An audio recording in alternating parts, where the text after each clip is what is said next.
Hi everyone, welcome again to the Wills for Life socials, where we discuss everything about your information, health information, access to healthcare, and we want to make sure that you well informed to make your own decisions when it comes to your own healthcare.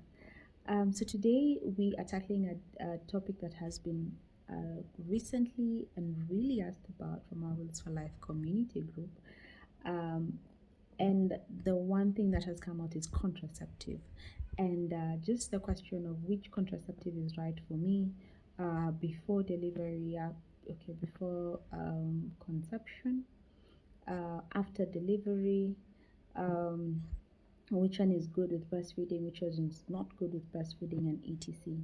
So I thought we could do it in tidbits, just so that one may understand what contraception is, and then we can look at the different methods.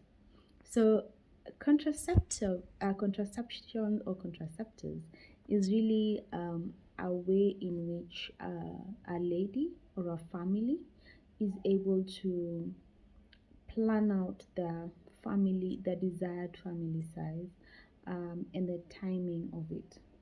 It was introduced mainly to help with child spacing, but over the years it has been there even before we understood the correct science and formulated like the hormonal methods and the non-hormonal methods. And our mothers are very good at counting their dates and knowing when they're fertile or not. So contraceptives, we really need to think about them in two ways. One, we have the hormonal methods and the non-hormonal methods. So the non-hormonal methods are the easiest to look into because they don't alter the body system. So basically, um, they don't alter the hormones, so to speak. So they don't change your dates, they don't change your or alter your dates so much. They tend not to give you moodiness or such issues. And the safety profile in the right patients is actually quite good. Um, so the easiest barrier method is the barrier method. Of one is a safeties and counting. That we can only go into if some of you say you really want to know about that. But we used to have the monthly kind of rosarian beads for women who wanted to count their safeties and all that.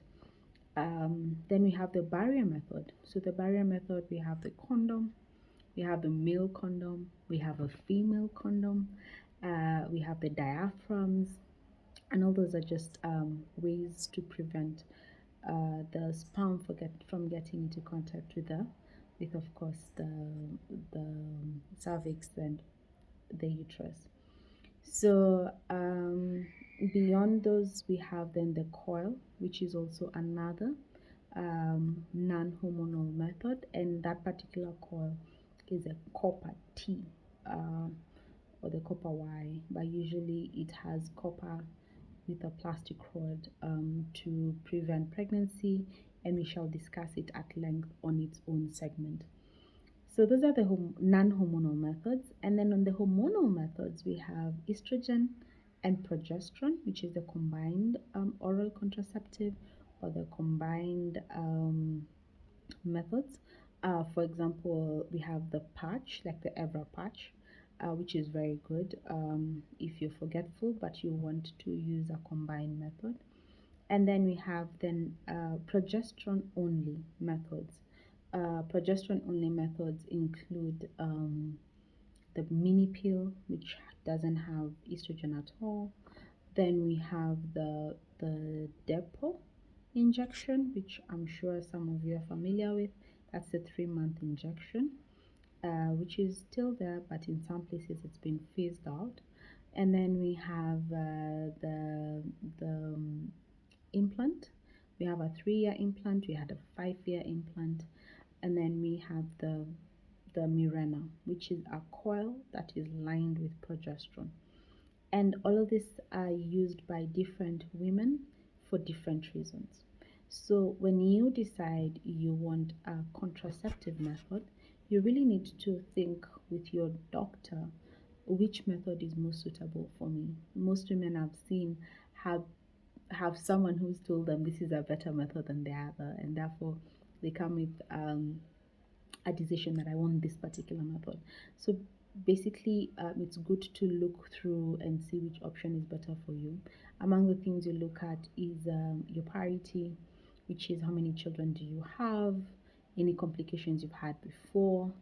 We look at what are your comorbidities, which just means what other illnesses might you be having. For example, hypertension, diabetes, asthma, previous history of cancer, etc. Asthma as well, I had mentioned that. So we tend to look at this and put it on a MEC wheel.